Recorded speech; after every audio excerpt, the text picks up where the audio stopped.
Kilat News Updates. Mga balita ngayon, 3 BIFF at Dawla Islamiyah fighters sumuko sa NBI. Tugon ni VP Sara sa 2 impeachment complaints isinumite sa House Justice Committee. Panukalang ibasura ang travel tax, lusot na sa Kamara. Ako po si Cesar Soriano para ihatid ang nangungunang mga balita sa buong kapuluan.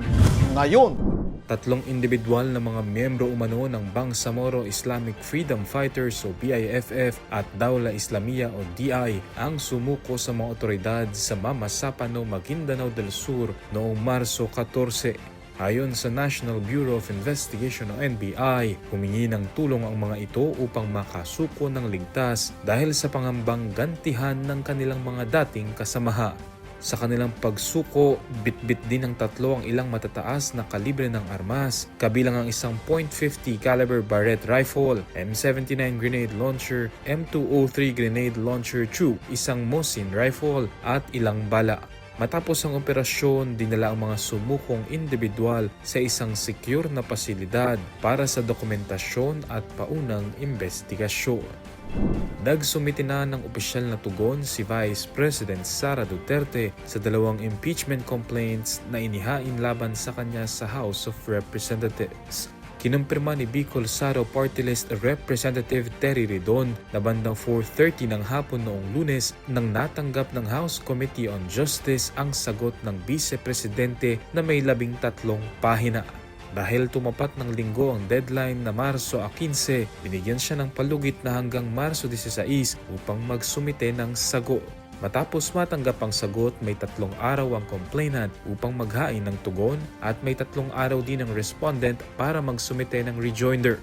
Noong Marso 4 nang idineklara ng komite na sufficient in substance ang ikatlo at ika-4 na impeachment complaint na may mga alegasyon tulad ng umano'y maling paggamit ng confidential funds, pagbabanta sa mga opisyal, panunuhol at iba pang posibleng paglabag sa konstitusyon.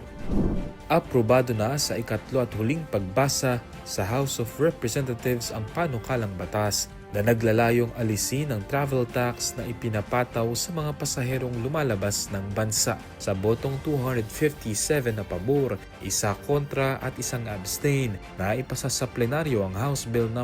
8464 na naglalayong bawiin ang travel tax sa ilalim ng Presidential Decree No. 1183 at ilang probisyon ng Tourism Act of 2009.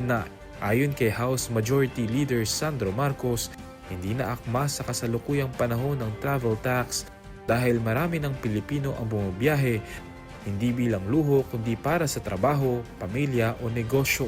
Sinabi naman ni Romblon Representative Eleandro Jesus Madrona na ang pag-alis ng travel tax ay naaayon din sa ASEAN Tourism Agreement na naglalayong padaliin ang paglalakbay sa mga bansang kasapi.